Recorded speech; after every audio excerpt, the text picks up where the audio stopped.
Okay, so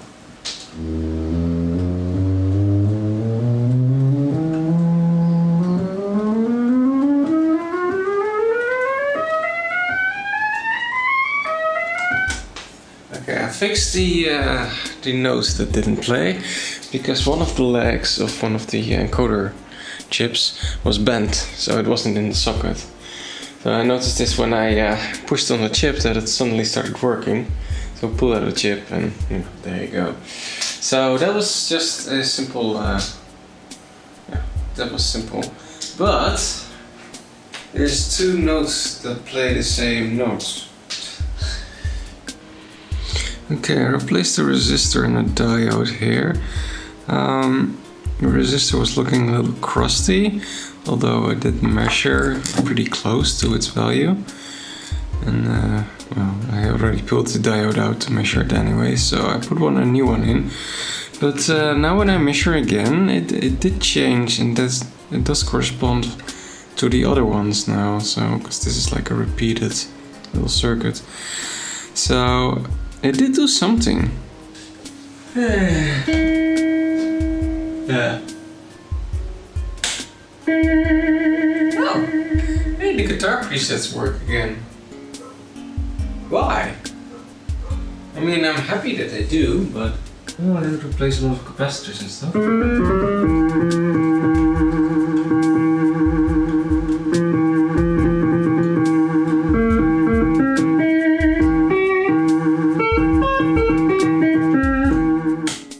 There's two keys that play the same note. I notice if I hold one and then press the other, it doesn't re-trigger.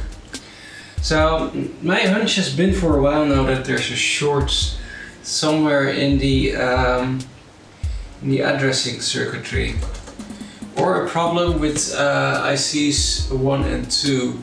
Okay, I want to figure out why the solo synth plays two notes as the same note.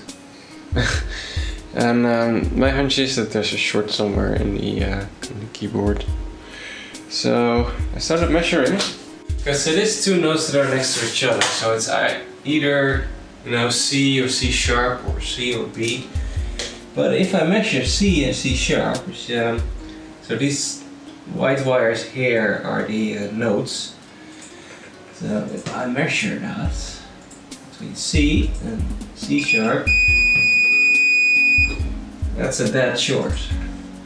So over here is C and C sharp, and there's indeed a short between those two wires.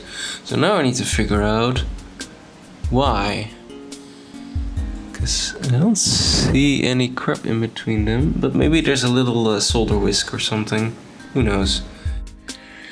Right, so I took the solo synth section apart and there we go.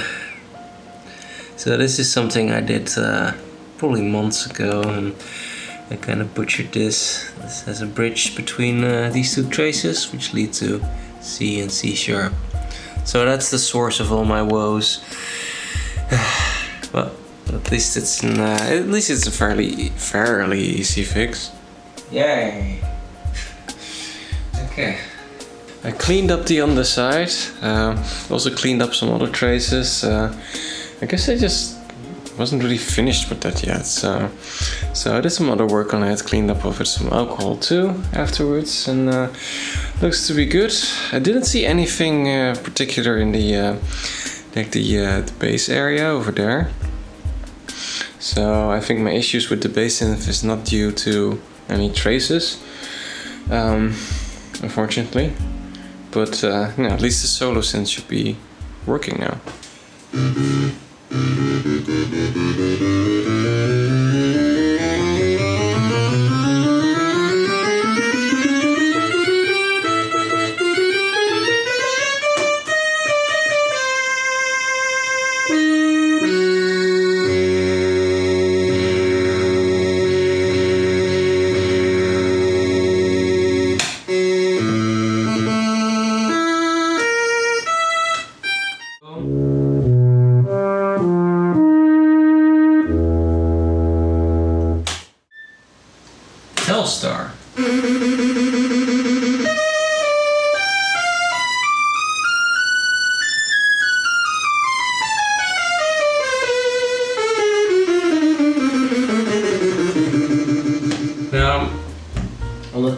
do notice that the lower octaves sound a bit different than the higher ones, because the higher ones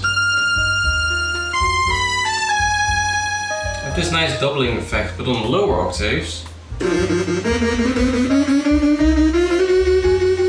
it seems a little bit off. Okay, so for the Telstar, there is a bunch of trimmers on this board over here. It's a bit hard to see them. So there's 2 trimmers in here. So the way the Telstar circuit works, it's just a PWM. Basically what they do, they take a triangle wave or whatever, and they put that through a op-amp comparator, basically. And what they do is they send an LFO, a variable voltage, through that comparator, so the pulse width changes. As the voltage level in which it switches also changes.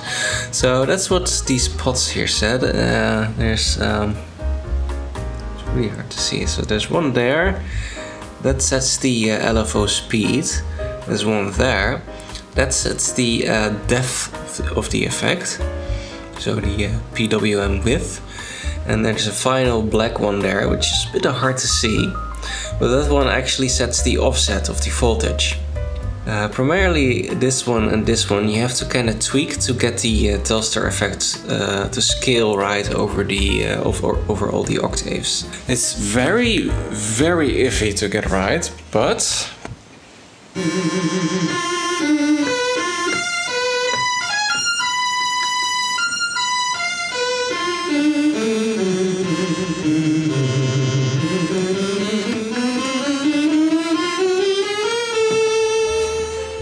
it sounds a lot better. At least it doesn't have that gating effect anymore. Okay, I set the solo to the bass and, well, some buttons work, some don't.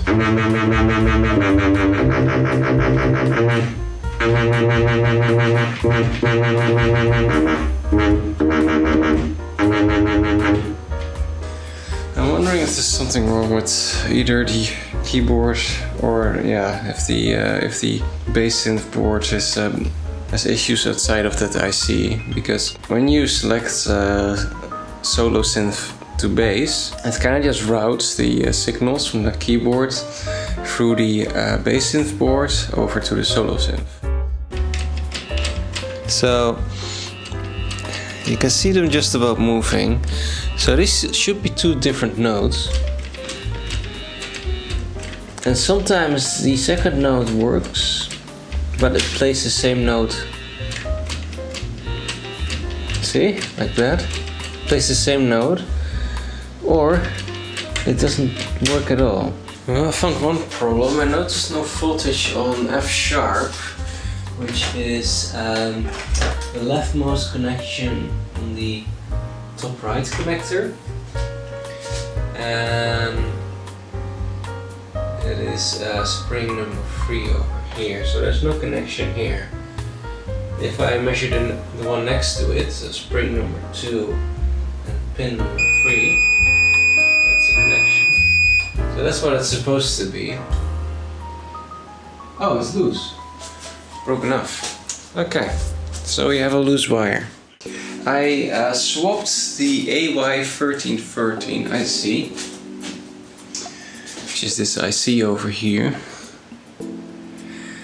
This is the broken one. Yes, it is broken because I swapped it with the one from the backing track player. And now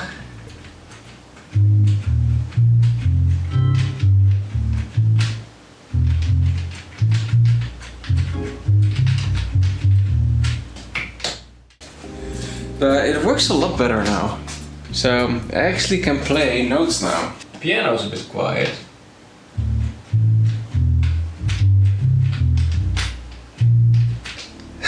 So that means the AY1313, which is somewhere between 40 and 50 euros second hand, is broken. Well, that takes care of the bass synth. The chords keyboard, the bass section, does have some contacts that need to be a little bit of adjustments. Those little metal contacts need to be adjusted a little bit, because not all the keys contact, because not every key presses the like the bar equally far. So I need to make some adjustments in the chorus keyboard, but at least it's all working. All the notes are working, everything is working. There was a loose wire, F sharp was loose, that was causing mayhem. After that I tested with the old AY1 chip, still the same issue, replaced that with the other AY1 chip and now that works. Okay. I think I need to sit like this to be in frame, but oh, that's quite lazy. Well, it is a decision-making time. I am very, very glad that the sounds are all working, but there is the bass synth that is working now. But I had to swap that AY11313 from the backing track from the Elka Wilgamat section. Now the circuitry, the drum synth, the backing synth, I can get that working probably just fine. I do need to replace the AY11313 with probably I think an Atmega MCU with some transistors. Something like that.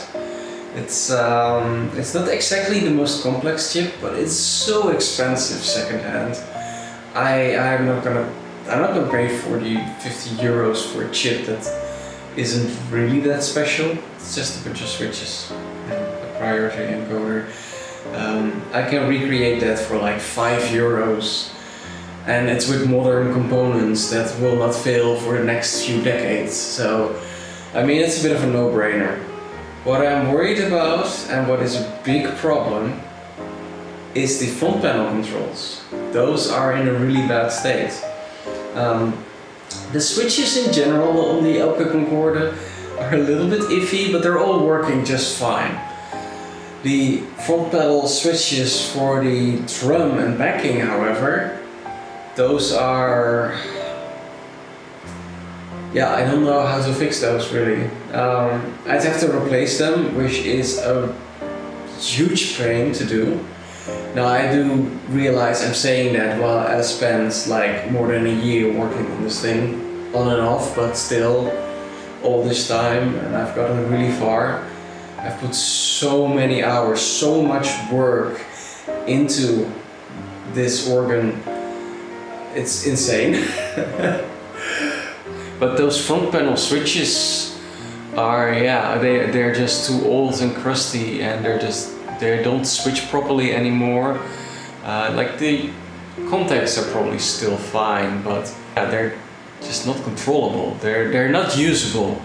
So even if I get the electronics working, the front panel controls will have to be fully replaced. Now I've been looking around for maybe a donor Elka Concorde. No way I'm gonna get a donor Elka Wilgamat, because those things are expensive.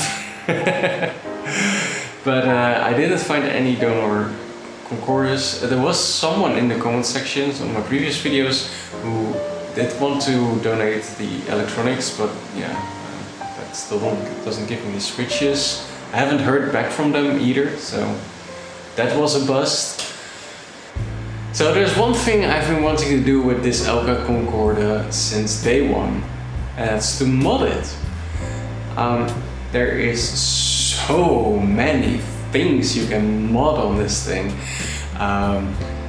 Things in the Elka Solist, in the mono synth, the strings chorus, setting the LFO speed is wonderful. I've seen a few people who've done that mod on their Elka Rhapsody, which is the exact same string synth, and you can get some really nice sounds like besides the stock one simply by modding the LFO speed of the chorus. So that's, for example, something I want to do. I want to be able to adjust the vibrato speed. I want to be able to more finely adjust the Leslie speed. I want to be able to adjust the brass filters, like the cutoff and resonance. Same for the resonance for the Elka Solist, for the mono synth. I want to be able to adjust that. There's like a bazillion more things that are are just really cool. There's one problem, however. Those extra controls need to go somewhere on the front panel. And I've been really adamant about drilling new holes in it and, you know, adjusting it. So that the new controls and the fact that the current controls of the drum and backing section are broken, I'm thinking of just removing those and replacing them with the custom controls. I can make a little 3D printed bracket which fits all the controls. I can turn the switches of the drums and backing section into rotary switches, so that whole section becomes more compact, leaving space for the new controls. So I can still have the Elka Wilgamat fully functional. I can still repair everything and get everything working, and also add the new controls. So I think that's what I'm going to do, or what I'm going to have to do, since I'm kind of running out of options here. And I want to finish this thing. It's been way too long, it's been more than a year.